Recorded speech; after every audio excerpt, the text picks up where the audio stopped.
Chapitre 18. Pendant que j'écrivais tout ceci, ma lampe a pâli. Le jour est venu, l'horloge de la chapelle a sonné 6 heures. Qu'est-ce que cela veut dire? Le guichetier de garde vient d'entrer dans mon cachot. Il a ôté sa casquette, m'a salué, s'est excusé de me déranger et m'a demandé, en adoucissant de son mieux sa rude voix, ce que je désirais à déjeuner. Il m'a pris un frisson. Est-ce que ce serait pour aujourd'hui? Chapitre 19. C'est pour aujourd'hui. Le directeur de la prison lui-même vient de me rendre visite. Il m'a demandé en quoi il pourrait m'être agréable ou utile, a exprimé le désir que je n'eusse pas à me plaindre de lui ou de ses subordonnés. S'est informé avec intérêt de ma santé et de la façon dont j'avais passé la nuit. En me quittant, il m'a appelé « Monsieur ». C'est pour aujourd'hui. Chapitre 20. Il ne croit pas, ce geôlier, que j'ai à me plaindre de lui et de ses sous-geôliers. Il a raison.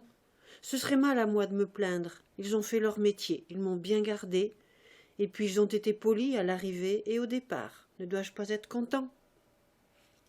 Ce bon geôlier, avec son sourire bénin, ses paroles caressantes, son œil qui flatte et qui espionne, ses grosses et larges mains, c'est la prison incarnée, c'est Bicêtre qui s'est fait homme. Tout est prison autour de moi. Je retrouve la prison sous toutes les formes, sous la forme humaine comme sous la forme de grille ou de verrou.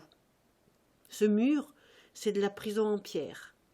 Cette porte, c'est de la prison en bois. Ces guichetiers, c'est de la prison en chair et en os. La prison est une espèce d'être horrible, complet, indivisible, moitié maison, moitié homme. Je suis sa proie. Elle me couve, elle m'enlace de tous ses replis. Elle m'enferme dans ses murailles de granit, me cadenasse sous ses serrures de fer et me surveille avec ses yeux de geôlier.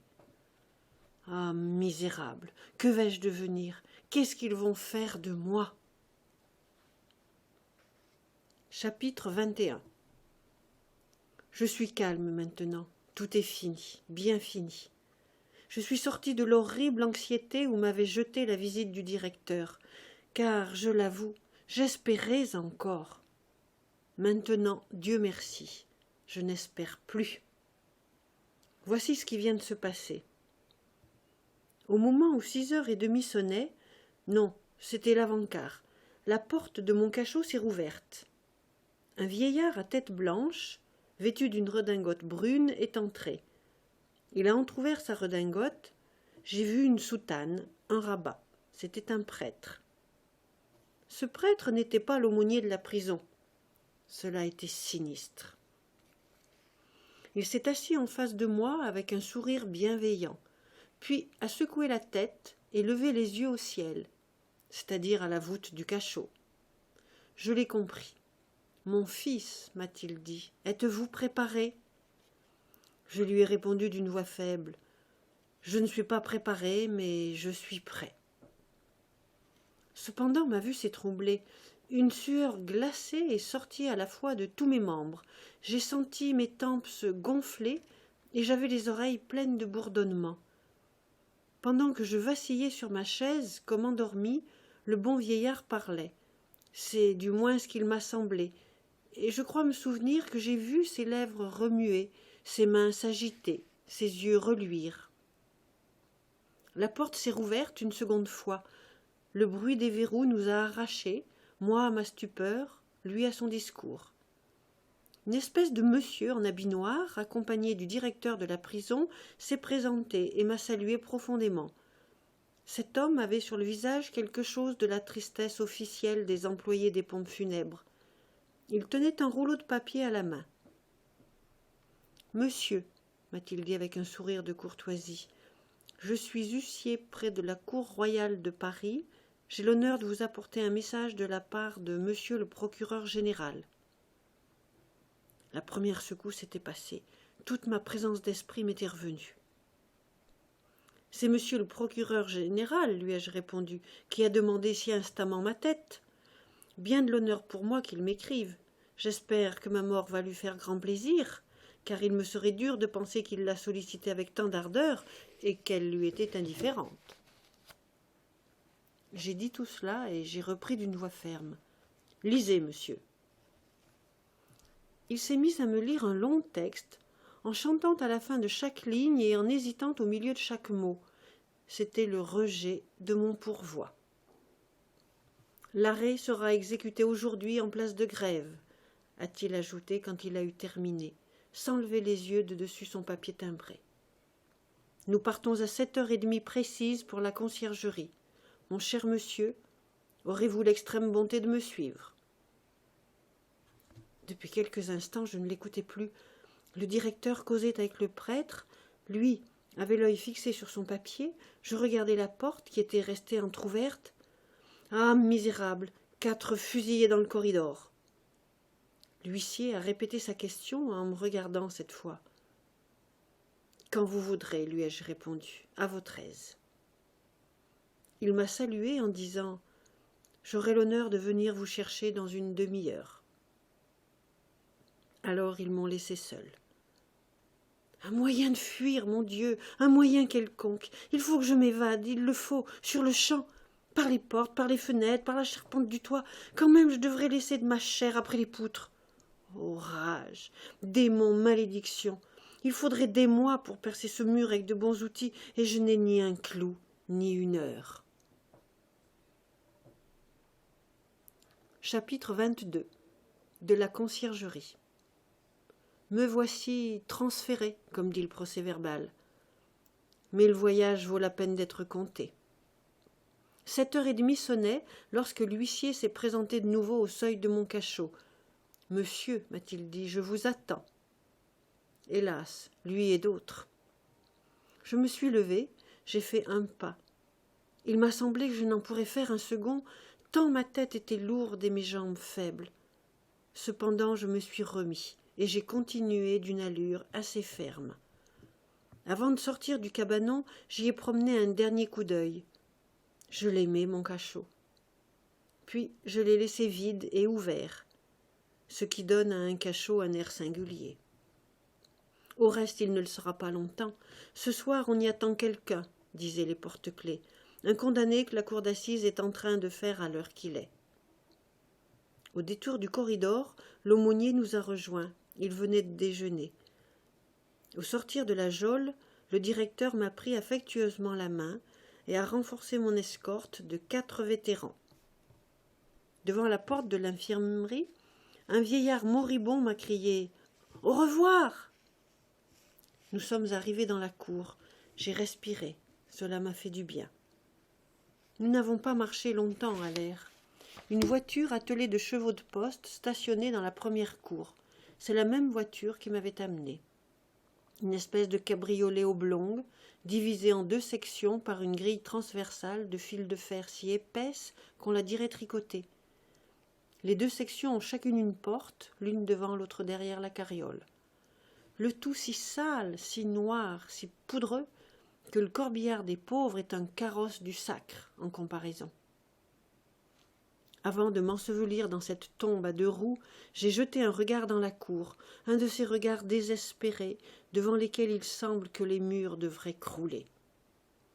La cour, espèce de petite place plantée d'arbres, était plus encombrée encore de spectateurs que pour les galériens. Déjà la foule. Comme le jour du départ de la chaîne, il tombait une pluie de la saison, une pluie fine et glacée qui tombe encore à l'heure où j'écris, qui tombera sans doute toute la journée, qui durera plus que moi. Les chemins étaient effondrés, la cour pleine de fange et d'eau. J'ai eu plaisir à voir cette foule dans cette boue. Nous sommes montés, l'huissier et un gendarme dans le compartiment de devant, le prêtre, moi et un gendarme dans l'autre. 4 gendarmes à cheval autour de la voiture. Ainsi, sans le postillon, 8 hommes pour un homme. Pendant que je montais, il y avait une vieille aux yeux gris qui disait « J'aime encore mieux cela que la chaîne. » Je conçois. C'est un spectacle qu'on embrasse plus aisément d'un coup d'œil. C'est plutôt vu. C'est tout aussi beau et plus commode. Rien ne vous distrait. Il n'y a qu'un homme, et sur cet homme seul autant de misère que sur tous les forçats à la fois. Seulement cela est moins éparpillé.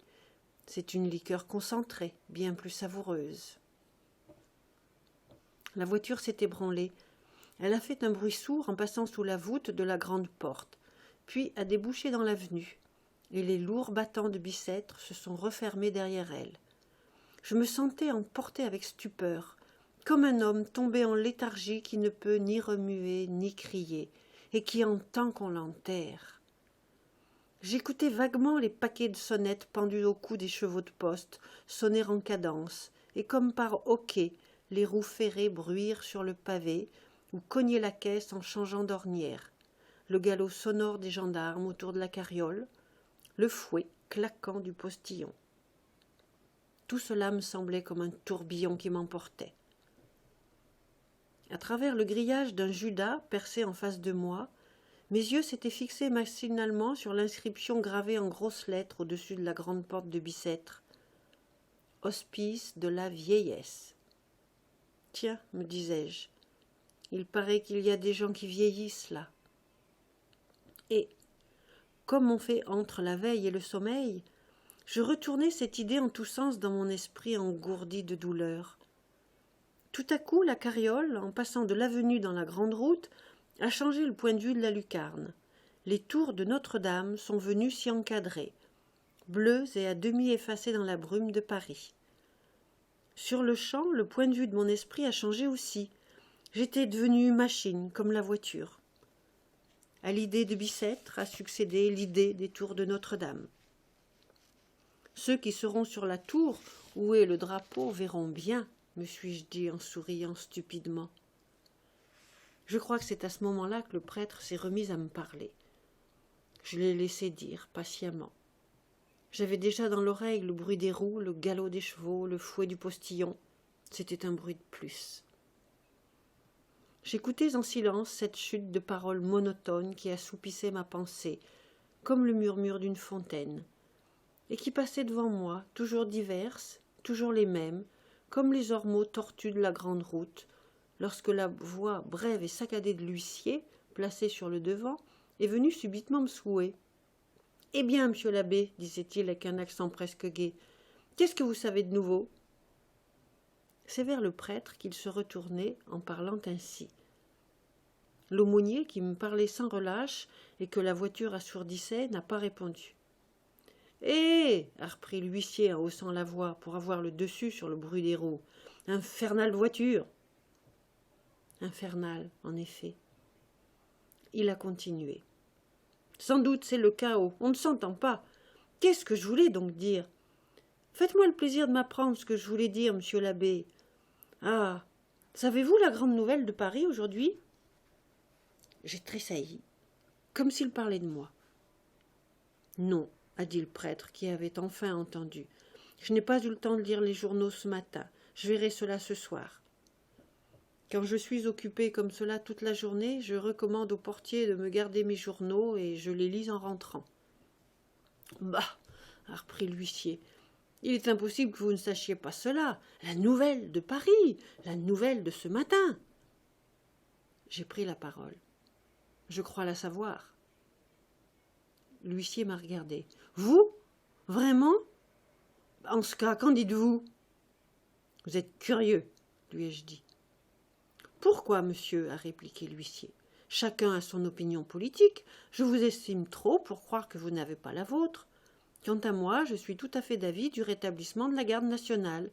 J'étais sergent de ma compagnie et, ma foi, c'était fort agréable. Je l'ai interrompu. Je ne croyais pas que ce fût de cela qu'il s'agissait. Et de quoi donc? Vous disiez savoir la nouvelle? Je parlais d'une chose dont Paris s'occupe aussi aujourd'hui. L'imbécile n'a pas compris. Sa curiosité s'est éveillée. Une autre nouvelle? Où diable avez-vous pu apprendre des nouvelles? Laquelle, de grâce, mon cher monsieur? Savez-vous ce que c'est, monsieur l'abbé? Êtes-vous plus au courant que moi? Mettez-moi au fait, je vous prie. De quoi s'agit-il? Voyez-vous, j'aime les nouvelles. Je les conte à monsieur le président et cela l'amuse. Émile billevesait. Il se tournait tour à tour vers le prêtre et vers moi, et je ne répondais qu'en haussant les épaules. « Eh bien, m'a-t-il dit, à quoi pensez-vous donc ?»«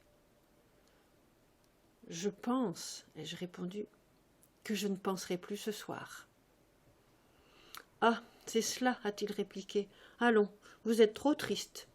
Monsieur Castin causait. » Puis, après un silence, « J'ai conduit monsieur Papavoine. Il avait sa casquette de loutre et fumait son cigare. Quant aux jeunes gens de La Rochelle, ils ne parlaient qu'entre eux, mais ils parlaient. » Il a fait encore une pause et a poursuivi. « Des fous, des enthousiastes. Ils avaient l'air de mépriser tout le monde. Pour ce qui est de vous, je vous trouve bien pensif, jeune homme. »« Jeune homme, lui ai-je dit. Je suis plus vieux que vous. Chaque quart d'heure qui s'écoule me vieillit d'une année. » Il s'est retourné, m'a regardé quelques minutes avec un étonnement inepte, puis s'est mis à ricaner lourdement. « Allons, vous voulez rire? Plus vieux que moi? Je serai votre grand-père. » « Je ne veux pas rire, lui ai-je répondu gravement. Il a ouvert sa tabatière. « Tenez, cher monsieur, ne vous fâchez pas. Une prise de tabac et ne me gardez pas rancune. »« N'ayez pas peur, je n'aurai pas longtemps à vous la garder. » En ce moment, sa tabatière qu'il me tendait a rencontré le grillage qui nous séparait. Un cahot a fait qu'elle l'a heurté assez violemment et est tombée toute ouverte sous les pieds du gendarme. « Maudit grillage !» s'est écrié l'huissier. Il s'est tourné vers moi. « Eh bien, ne suis-je pas malheureux? Tout mon tabac est perdu. »« Je perds plus que vous, » ai-je répondu en souriant. Il a essayé de ramasser son tabac en grommelant entre ses dents. « Plus que moi, ça est facile à dire. Pas de tabac jusqu'à Paris, c'est terrible. » L'aumônier alors lui a adressé quelques paroles de consolation, et je ne sais si j'étais préoccupée, mais il m'a semblé que c'était la suite de l'exhortation dont j'avais eu le commencement. Peu à peu, la conversation s'est engagée entre le prêtre et l'huissier. Je les ai laissés parler de leur côté, et je me suis mise à penser du mien. En abordant la barrière, j'étais toujours préoccupée, sans doute, mais Paris m'a paru faire un plus grand bruit qu'à l'ordinaire. La voiture s'est arrêtée un moment devant l'octroi. Les douaniers de ville l'ont inspectée.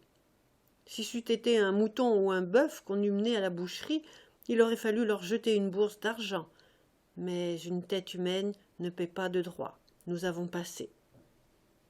Le boulevard franchi, la carriole s'est enfoncée au grand trot dans ces vieilles rues tortueuses du faubourg Saint-Marceau et de la Cité, qui serpentent et s'entrecoupent comme les 1000 chemins d'une fourmilière.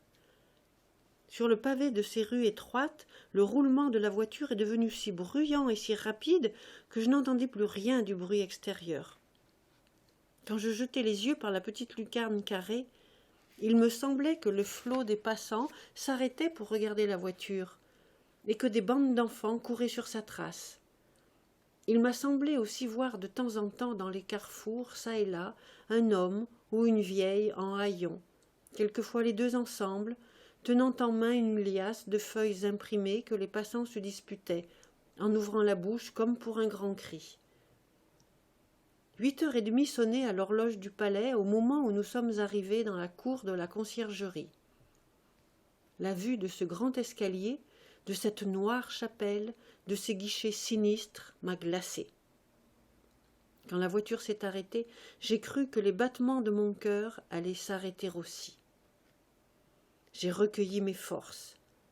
La porte s'est ouverte avec la rapidité de l'éclair. J'ai sauté à bas du cachot roulant et je me suis enfoncé à grands pas sous la voûte entre deux haies de soldats. Il s'était déjà formé une foule sur mon passage. Chapitre 23. Tant que j'ai marché dans les galeries publiques du palais de justice, je me suis senti presque libre et à l'aise. Mais toute ma résolution m'a abandonné quand on a ouvert devant moi des portes basses, des escaliers secrets, des couloirs intérieurs, de longs corridors étouffés, où il n'entre que ceux qui condamnent ou ceux qui sont condamnés. L'huissier m'accompagnait toujours. Le prêtre m'avait quitté pour revenir dans 2 heures. Il avait ses affaires.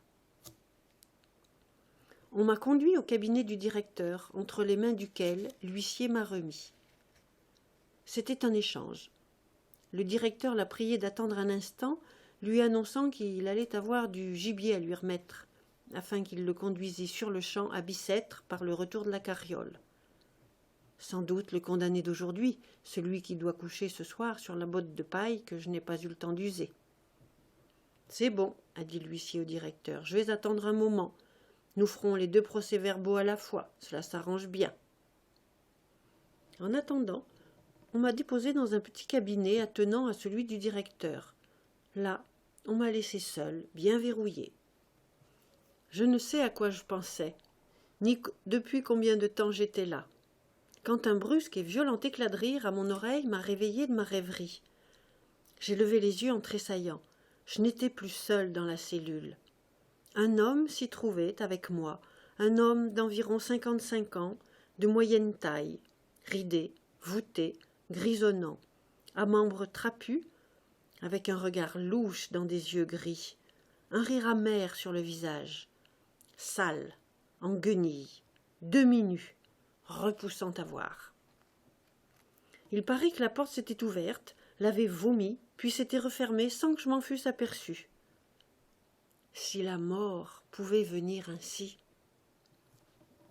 Nous nous sommes regardés quelques secondes, fixement, l'homme et moi, lui prolongeant son rire qui ressemblait à un râle, moi demi-étonné, demi-effrayé.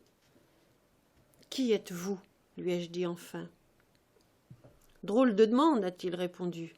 « Un frioche. »« Un frioche, qu'est-ce que cela veut dire ?» Cette question a redoublé sa gaieté. « Cela veut dire, s'est-il écrié au milieu d'un éclat de rire, que le tôle jouera au panier avec ma Sorbonne dans 6 semaines, comme il va faire avec ta tronche dans 6 heures. Ah, il paraît que tu comprends maintenant. » En effet, j'étais pâle, et mes cheveux se dressaient. C'était l'autre condamné, le condamné du jour, celui qu'on attendait à Bicêtre, mon héritier. Il a continué. « Que veux-tu ? Voilà mon histoire à moi. Je suis fils d'un bon pègre. C'est dommage que Charlot ait pris la peine de lui attacher sa cravate. C'était quand régnait la potence, par la grâce de Dieu. À 6 ans, je n'avais plus ni père ni mère. L'été, je faisais la roue dans la poussière au bord des routes pour qu'on me jetât un sou par la portière des chaises de poste. L'hiver, j'allais pieds nus dans la boue en soufflant dans mes doigts tout rouges. On voyait mes cuisses à travers mon pantalon. À 9 ans, j'ai commencé à me servir de mes louches.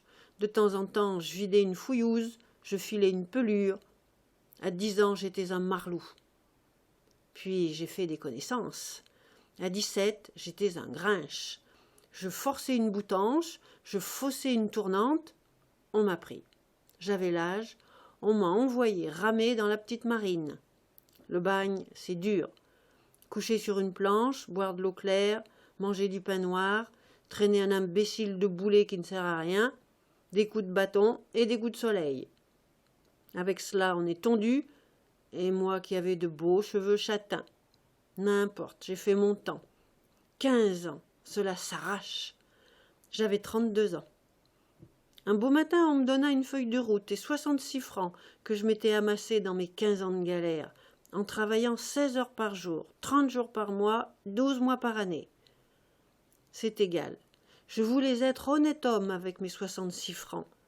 Et j'avais de plus beaux sentiments sous mes guenilles qu'il n'y en a sous une serpillière de ratichon. Mais que les diables soient avec le passeport. Il était jaune, et on avait écrit dessus « Forçat libéré ». Il fallait montrer cela partout où je passais, et le présenter tous les 8 jours au maire du village où l'on me forçait de t'appliquer. La belle recommandation. Un galérien. Je faisais peur, et les petits enfants se sauvaient, et l'on fermait les portes. Personne ne voulait me donner d'ouvrage. Je mangeais mes 66 francs. Et puis, il fallut vivre. Je montrais mes bras, bons au travail, on ferma les portes. J'offris ma journée pour 15 sous, pour 10 sous, pour 5 sous. Point. Que faire ? Un jour, J'avais faim. Je donnai un coup de coude dans le carreau d'un boulanger. J'empoignai un pain et le boulanger m'empoigna. Je ne mangeai pas le pain et j'eus les galères à perpétuité, avec 3 lettres de feu sur l'épaule. Je te montrerai si tu veux. On appelle cette justice-là la récidive. Me voilà donc cheval de retour. On me remit à Toulon, cette fois avec des bonnets verts. Il fallait m'évader. Pour cela, je n'avais que 3 murs à percer, 2 chaînes à couper, et j'avais un clou. Je m'évadai. On tira le canon d'alerte, car nous autres, nous sommes comme les cardinaux de Rome, habillés de rouge, et on tire le canon quand nous partons. Leur poudre alla au moineau. Cette fois, pas de passeport jaune, mais pas d'argent non plus. Je rencontrai des camarades qui avaient aussi fait leur temps ou cassé leurs ficelles. Leur couard me proposa d'être des leurs. On faisait la grande soulasse sur le trimard. J'acceptai et je me mis à tuer pour vivre. C'était tantôt une diligence, tantôt une chaise de poste, tantôt un marchand de bœufs à cheval. On prenait l'argent, on laissait aller au hasard la bête ou la voiture, et l'on enterrait l'homme sous un arbre, en ayant soin que les pieds ne sortissent pas. Et puis on dansait sur la fosse pour que la terre ne parût pas fraîchement remuée. J'ai vieilli comme cela, gisant dans les broussailles, dormant aux belles étoiles, traqué de bois en bois, mais du moins libre et à moi. Tout a une fin, et autant celle-là qu'une autre. Les marchands de lacets, une belle nuit, nous ont pris au collet. Mes fanandelles se sont sauvés, mais moi, le plus vieux, je suis resté sous la griffe de ces chats à chapeau galonné. On m'a amené ici. J'avais déjà passé tous les échelons de l'échelle, excepté un. Avoir volé un mouchoir ou tué un homme, c'était tout un pour moi désormais.